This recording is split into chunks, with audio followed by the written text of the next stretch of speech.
Fala pessoal, tudo bem? Tudo na paz? Seguimos então aqui com as nossas aulas, as nossas questões aí para o Enem. Você que está se preparando para o Exame Nacional do Ensino Médio, isso mesmo. Então vamos lá, olha só.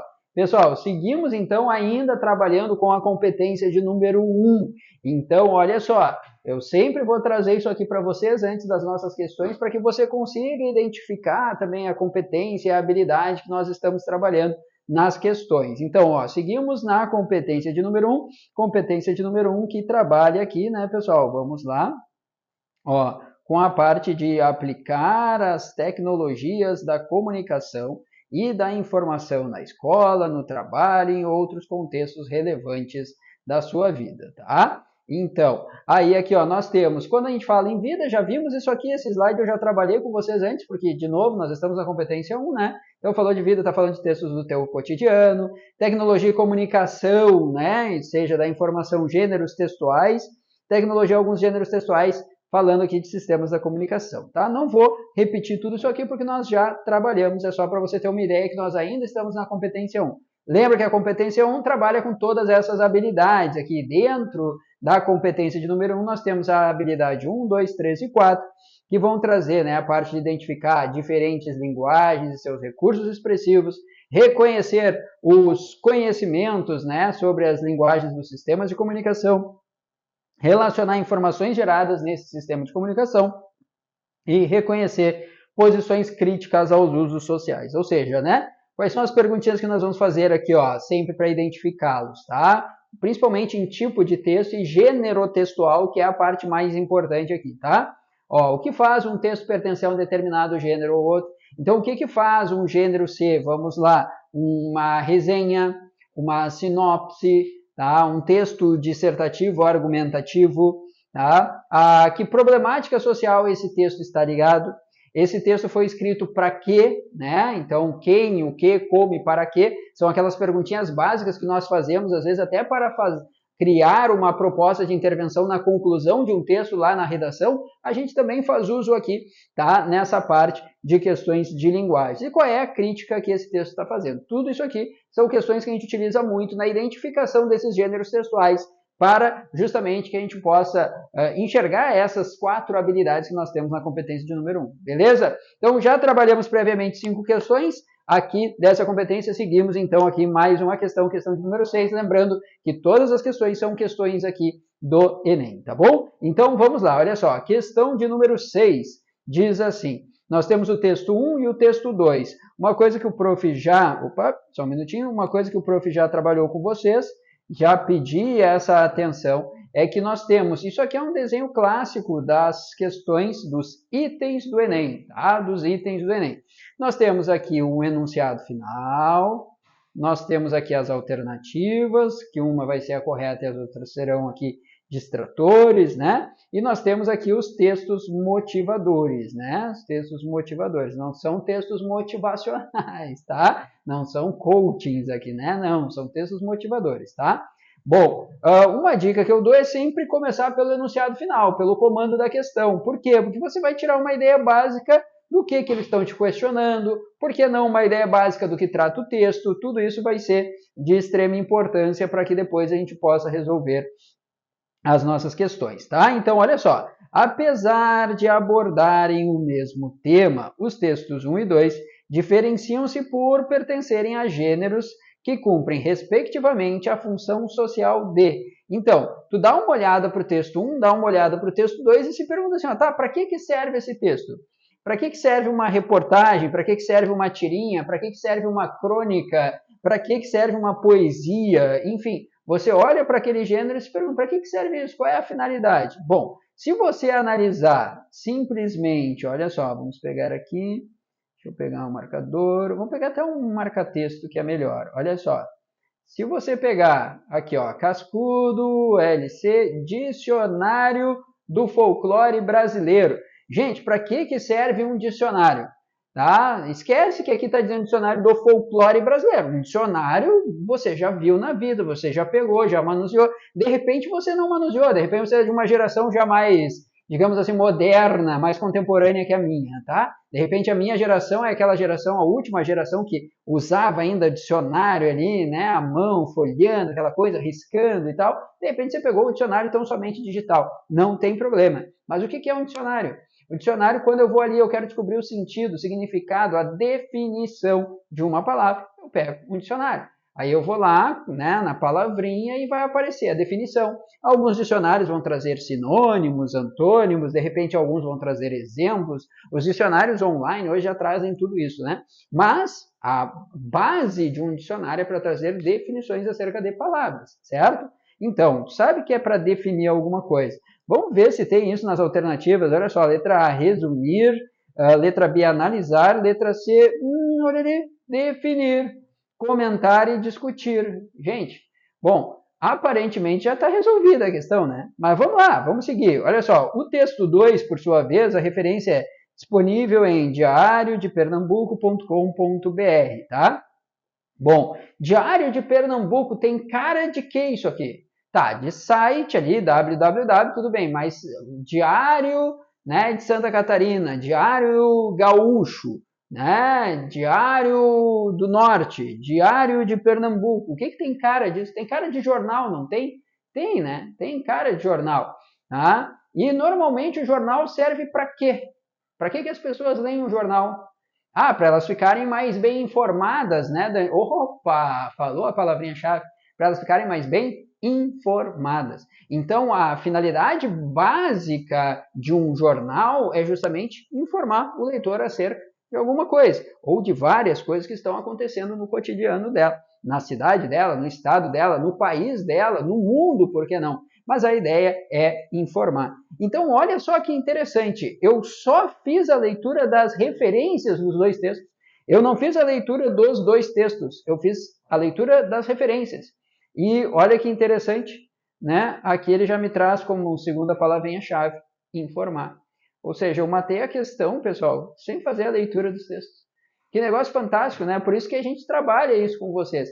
É aquilo que a gente fala, o Enem não adianta, não basta eu saber apenas o conteúdo, eu tenho que saber fazer. Como é que se faz as questões? Como é que eu devo me portar diante de uma questão do Enem? Isso é de extrema importância e essa que é a finalidade do nosso curso aqui. Por isso que a gente trabalha a partir de questões, tá bom? Mas se você fizer a leitura do primeiro texto, tem ali, ó, frevo, 2 pontos. Dança de rua de salão é a grande alucinação do Carnaval de Pernambuco. Trata-se de uma marcha de ritmo frenético. Ó, tá dizendo o que é. Trata-se de uma marcha de, ou seja, ele está definindo de fato. Depois, frevo é patrimônio imaterial da humanidade. O frevo, ritmo genuinamente pernambucano, agora é do mundo. A música que hipnotiza milhões de foliões dá o tom do Carnaval do Estado, foi oficialmente reconhecida como patrimônio imaterial da humanidade. O que ele está te trazendo aqui? Uma informação, né? Que o frevo foi oficialmente reconhecida como patrimônio imaterial da humanidade, né? Aliás, patrimônio cultural, artístico, linguístico, coisas aí bem importantes para a nossa prova de linguagens, tá bom? Gabarito de fato aqui, letra C de Canadá. Questão de número 7, ó, a questão de número 7 já traz um textinho um pouquinho mais extenso, né? De novo, vamos começar lá pelo enunciado final, e lá no enunciado final diz assim, ó, considerando os elementos constitutivos dos gêneros textuais, tá, circulantes na sociedade, nesse fragmento de resenha predominam, tá? Gente, vamos lá. O que é uma resenha ou uma resenha crítica que a gente vê muitas vezes?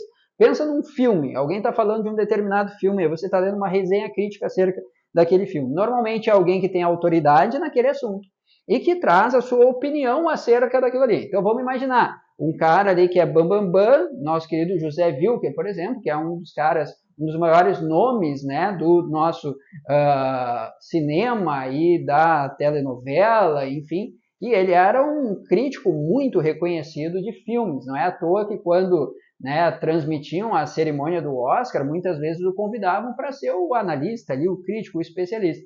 Então ele podia, não só podia, como fazia em muitos casos, resenhas críticas acerca de filmes, né, dizendo como é que era. Ele traz um teor sim de opinião, tá? Que é a opinião de alguém que é autoridade naquele assunto. Então vamos ver se tem mais ou menos isso aqui. Claro que não precisa ser de um filme, pode ser de um livro, óbvio que pode ser de um livro, né? Pode ser de uma peça de teatro, por que não, tá? Então, Uma Noite em 67, de Renato Terra e Ricardo Calil, editora Planeta, 296 páginas. Mas foi uma noite, aquela noite de sábado, 21 de outubro de 1967, que parou o nosso país, parou para ver, né, a finalíssima do terceiro festival, olha só, da Record, quando um jovem de 21 anos, chamado Eduardo Lobo, o Edu Lobo, saiu carregado do teatro da Paramount, em São Paulo, depois de ganhar o prêmio máximo do Festival Ponteiro, que cantou, acompanhado da charmosa iniciante Marília Medalha. Olha aqui, que cantou acompanhado da charmosa e iniciante Marília Medalha. Quem é que está dizendo que ela é charmosa e iniciante? É justamente aqui, ó, o Vilas, essa pessoa que está trazendo sua opinião acerca desse festival, né? Desse festival, não, desculpa, né? Dessa questão, dessa cena musical de 1967 que eles nos trouxe ali. Beleza, não preciso nem terminar a leitura do texto, tá? Já fica aqui bem claro que isso aqui é um texto opinativo a respeito, tá, de uma obra sobre a cena musical de 1967. Tá aqui, simples assim, tá bom? Vamos lá, próxima, questão de número 8. Questão de número 8, de novo, de gêneros textuais. Pô, Dani, mas é tudo gêneros textuais? Sim, porque a gente está falando da competência de número 1. Competência de número 1 vai trabalhar justamente a identificação dos gêneros, para que eles servem, o que eles fazem, do que se alimenta, aquela coisa toda, né? Então vamos lá, olha só. Os gêneros textuais podem ser caracterizados, dentre outros fatores, por seus objetivos. É aquilo que a gente estava conversando lá no início da aula, né? Qual é a finalidade de uma resenha? Qual é a finalidade de uma crônica? Qual é a finalidade de um romance, de um conto, de um poema? Então, pensar nas finalidades dos gêneros textuais, tá? Então, esse fragmento é um... Bom, vamos ver o que a gente tem aqui de referência, né? Disponível em, olha só, O Devorador de Livros. Acesso em 24 de junho de 2014. Tá, tudo bem. Eu sei que só pelo nome do site eu não posso chegar a uma conclusão do que seria. Tá, mas esquece que isso aqui é um site. Tu vê ali um título, O Devorador de Livros. Tu tá pensando em alguém que faz o quê? Que devora livros, né? Ou seja, o cara que lê um monte. E esse cara que lê um monte, se ele de fato o faz, ele acaba daqui a pouco se transformando numa autoridade para trazer alguma opinião, alguma crítica acerca de livros, sim ou não? Sim, e a gente estava falando isso, né? Esses textos que trazem, né, uma crítica, uma opinião, os aspectos positivos, contrários de um filme, de um livro, etc., de uma obra artística, são as chamadas o quê? Resenhas, exatamente. Vamos ver se isso aqui é uma resenha, vamos ver se ele traz esse teor aí mais opinativo, tá? Vamos lá.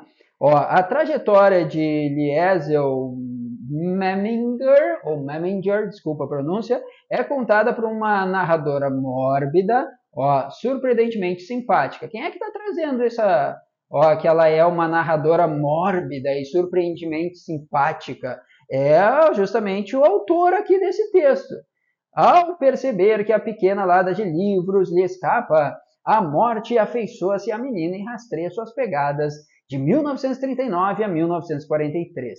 Traços de uma sobrevivente, a mãe comunista perseguida pelo nazismo, envia Eliezer e o irmão para o subúrbio pobre de uma cidade alemã, onde um casal se dispõe a adotá-los por dinheiro.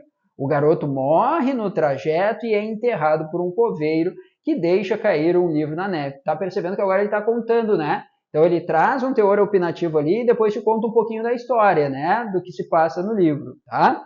Então vamos lá, é uma reportagem? Não, não é uma reportagem. É um resumo.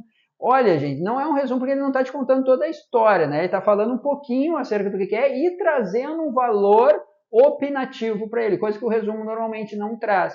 O resumo, ele é tão somente um encurtamento do texto, né? Tu vais falar ali com poucas palavras sobre o que é um determinado livro, por exemplo, mas sem colocar a tua opinião, tá bom? Né? Também sinopse seria parecida, né? Tá? Depois, instrução, ele não é um texto injuntivo, ele não traz aqui instruções alguma, né? De que você deve fazer isso, faça aquilo outro, leia, não leia. Tá? E a letra E diz resenha, pois apresenta uma produção intelectual de forma crítica, a forma crítica a partir da opinião justamente dele, né? Ó, depois, no segundo parágrafo, se você quiser evidenciar isso, também tem, né, a vida ao redor da pseudo-realidade, ó. É a pseudo-realidade criada em torno do culto de Hitler na Segunda Guerra.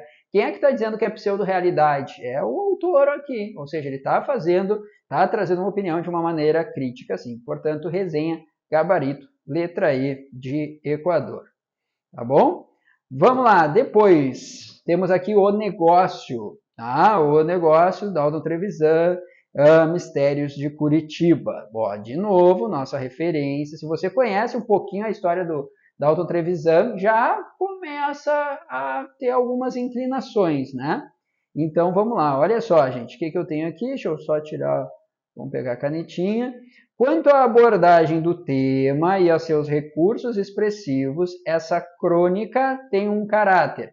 Bom, então crônica, tu sabe que vai falar, né, acerca de alguma coisa relacionada ao cotidiano daquele autor, né? Crônica tem a ver com isso, tá, gente? Aliás, sempre que apareceu o radical grego kron na tua vida, que vem de cronos, né? Radical grego cronos tem a ver com o tempo. Então, tudo que tem cron ali tem a ver com o tempo. Né? Quem gosta de mitologia, Cronos era o deus do tempo, né? Cronômetro tem a ver com tempo, cronologia tem a ver com tempo, cronograma tem a ver com tempo, crônica tem a ver com tempo, tudo isso aí tem a ver com tempo. Tem o radical cron, tem a ver com tempo, tá bom? Então, olha só, por isso que aqui crônica tem a ver com tempo, mas é o tempo do autor, né? É normalmente o presente daquele autor, né? Na época, obviamente, em que ele viveu, tá bom? Muito bem, então olha só, quanto à abordagem do tema, tá? E aos recursos expressivos, essa crônica tem um caráter filosófico, pois reflete sobre as mazelas sofridas pelos vizinhos. Lírico, pois relata com nostalgia o relacionamento da vizinhança. Percebe que já apareceu o vizinho e apareceu vizinhança na segunda. Opa, vai falar de relação ali de vizinho, né? Irônico, pois apresenta com malícia a convivência entre os vizinhos. Ó, irônico, malícia, tem tudo a ver, e aí convivência entre os vizinhos. Crítico, pois deprecia o que acontece nas relações da vizinhança. E didático, pois expõe uma conduta a ser evitada na relação entre os vizinhos, tá? Bom, só lendo as alternativas aqui, conhecendo um pouquinho, né, tá, a obra do Trevisan, é pouco provável que seja a alternativa de letra E, tá? Muito pouco provável. Mas vamos começar ali, ó. Grande sorriso do canino de ouro. O velho Abílio propõe às donas que se abastecem de pão e banana, tá? Ele já está tirando sarro do sorriso da pessoa aqui. Ele está chamando de grande canino de ouro. Bah, será que ele tem um canino de ouro mesmo? Ou será que ele está tirando sarro do canino do nosso querido velho Abílio aqui, coitado? Como é o negócio? De cada 3 dá certo com uma. Ela sorri, não responde ou é uma promessa recusa. Deus me livre, não. Hoje não. A Bíblia interpretou a velha. Como é o negócio? Ela concordou e o que foi melhor, a filha também aceitou o trato. Com a dona Julietinha foi assim. Ele se chegou. Como é o negócio? Ela sorriu, olhinho baixo, Abílio espreitou o cometa partir. Manhã cedinho saltou a cerca. Sinal combinado. 2 batidas à porta da cozinha. A dona saiu para o quintal, cuidadosa de não acordar os filhos. Ele trazia uma capa de viagem, estendida na grama orvalhada. O vizinho espionou os dois. Aprendeu o sinal. Decidiu imitar a proeza. No crepúsculo, pum pum, 2 pancadas fortes na porta. O marido em viagem, mas não era dia do Abílio. Desconfiada, marido em viagem, e não era o Abílio. O que ele está querendo dizer aqui, pessoal? Né? O maridão foi viajar e nesse momento, será que o seu Abílio tocava a porta quando o maridão ia viajar? O que será que ele quis dizer com isso? Aí, professor, não entendi. Ah, mente inocente. Olha aqui, ó. Desconfiada, a moça surgiu à janela e o vizinho repetiu. Como é o negócio? Diante da recusa, ele ameaçou. Então, você quer o velho e não quer o moço? Olha que eu conto. Muito bom, né, gente? Tá? Então, olha só. Não é filosófico coisa alguma, não é lírico muito menos, tá? Não está fazendo aqui didático, nem se fala, né? Ele está sendo irônico, óbvio que ele está sendo irônico. Isso aqui, em muitos aspectos, é uma ironia, né, pessoal? até porque o canino do seu Abílio duvidamos que seja um canino de ouro. Não era, óbvio que não era, tá? Então, olha só, apresenta com malícia convivência entre vizinhos. E a malícia está aí, né? Naquela parte ali que eu fui malicioso. Mas eu fui malicioso justamente para te mostrar que há uma malícia no texto, tá bom? Muito bem. E por último, questão de número 10. Por suas características formais, por sua função e uso, o texto pertence ao gênero. Então vamos lá, olha só, de novo, tenho que analisar aqui, tá, pessoal? Ó, função e uso do texto e a qual gênero textual ele pertenceria, tá? Então nós temos anedota, crônica, depoimento, relato, reportagem. Vamos ver aqui, ó, Boldrin, Almanac Brasil de Cultura Popular. Cultura popular, velho. Texto popular, olha só. Texto popular, só pela referência, eu já tiraria ali reportagem, não deve ser, tá? Um relato, de repente, até poderia. Depoimento pouco provável, tá? Crônica até pode e anedota também. Beleza, vamos ver o que nós temos aqui, então. Ó, no capricho, o Adãozinho, olha que legal, já traz um diminutivo aqui para a pessoa, né? Meu compadre, enquanto esperava pelo delegado, olhava para um quadro, a pintura de uma senhora. Ao entrar a autoridade, percebendo que o caboclo admirava tal figura, perguntou, que tal? Gosta desse quadro? E o Adãozinho, com toda a sinceridade que Deus dá ao caboclo da roça, mas pelo amor de Deus, hein, doutor? Que mulher feia! Parece filho de cruz credo, parente de Deus me livre, mais horrível que briga de cego no escuro. Ao que o delegado não teve como deixar de confessar um pouco secamente. É minha mãe. E o caboclo, em cima da bucha, não perde a linha. Mas, doutor, até que é uma feiura caprichada. Né, pessoal? Isso aqui não parece uma piadinha? Óbvio que parece uma piadinha, né? E tá? Até porque isso aqui é uma anedota. É uma anedota, tá? Por quê? Porque tem, obviamente, né, como principal característica, o humor, né? Uma das principais características da anedota é justamente essa. Tudo bem que, às vezes, a pessoa que está ali contando a anedota, às vezes ela não consegue chegar ao seu objetivo, à sua finalidade, que é trazer a graça para aquele texto, tá? Mas a intenção é essa, tá? E acho que aqui, de fato, ele conseguiu chegar aqui ao seu objetivo, tá bom? Portanto, gabarito, letra A de Argentina. Fechou, pessoal? Então tá, olha só, terminamos aqui mais uma sequência de questões para o seu Enem. E não esquece, tá? Estuda bastante, te prepara, e preparação completa para o Enem é aqui na Unitec, tá? Nos vemos na próxima aula. Até lá, tchau, tchau.